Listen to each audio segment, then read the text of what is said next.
Hi guys! Sa videong ito, ituturo ko po sa inyo kung paano mag-search gamit ang inyong messenger sa Meta.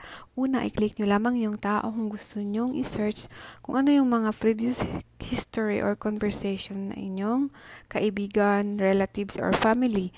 Ayan, i-click nyo lang yung search in conversation. Isa-search nyo po yung keyword na kung ano yung gusto nyong ita-type guys or hahanapin.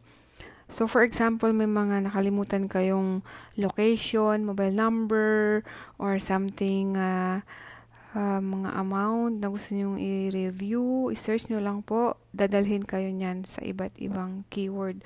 As long as nandun po yung keyword, mabilis nyo pong hanapin yon. Ayan, hinanap ko po itong keyword na may order ako. So, lalabas po yan dyan lahat, guys.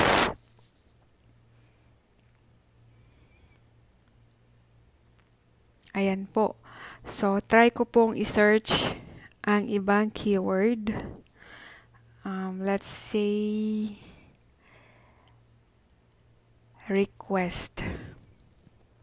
So, yung keyword na request, lalabas din po yan dyan lahat. Pipiliin nyo lang yan isa-isa kung alin dyan. Tapos, scroll nyo kung nahanap nyo na po yung gusto nyo. I-click nyo lamang yon or i-review nyo kung yon ba yon. So, ganun lamang kabilis at kadali guys.